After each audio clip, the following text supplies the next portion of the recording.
সম্মানিত ভিউয়ার্স, আসসালামু আলাইকুম। আশা করি আপনারা সবাই ভালো আছেন। আজকে আবারও নতুন একটা ভিডিও নিয়ে আপনাদের সামনে হাজির হয়েছি।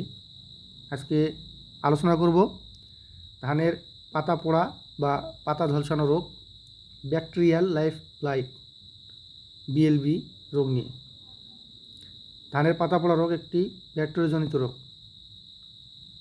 এ রোগের লক্ষণ, এ রোগ চারা এবং বয়স্ক গাছে দুই ধরনের লক্ষণ সৃষ্টি হয়।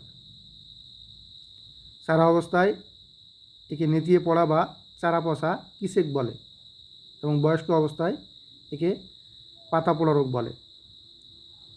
চারার বাইরে পাতা হলদে হয়ে আস্তে আস্তে শুকিয়ে খড়ের রং পরিণত হয়, ফলে নতুন পাতা তেমনিভাবে শুকিয়ে যায় এবং চারা নেতিয়ে পড়ে। চারার গোড়ায় হাত দ্বারা চাপ দিলে পুঁজের মতো দুর্গন্ধযুক্ত ময়লা পদার্থ বের হয়।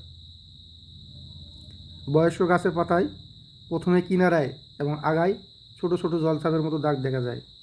এই দাগগুলো আস্তে আস্তে বড় হয়ে পাতার দুই প্রান্তে নিচে এবং ভিতরের দিকে অগ্রসর হয়ে আক্রান্ত অংশ বিবর্ণ হতে থাকে, ধূসর বাদামি বর্ণে পরিণত হয় এবং পাতা ঝলসানো পোড়ার মতো মনে হয়।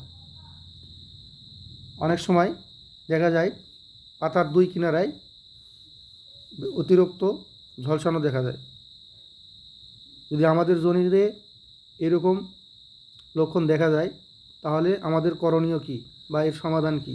ধানের পাতা পোড়া রোগের সমাধান, রোগ প্রতিরোধী জাত চাষ করতে হবে এবং ইউরিয়া সার দেওয়ার সময় সারগুলো 3-4 কিস্তিতে প্রয়োগ করতে হবে।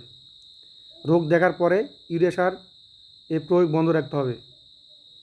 যদি জমিতে পানি থাকে তাহলে পানি কেটে দিয়ে 5-10 দিন পর আবার পানি দিতে হবে। রোগ দেখার পর বিঘা প্রতি অতিরিক্ত 5 কেজি পটাশ সার ছিপছিপে পানিতে প্রয়োগ করতে হবে। প্রতি লিটার পানিতে 1 গ্রাম হারে সিলেটের জিঙ্ক স্প্রে করলে রোগের তীব্রতা অনেক কমে যায়।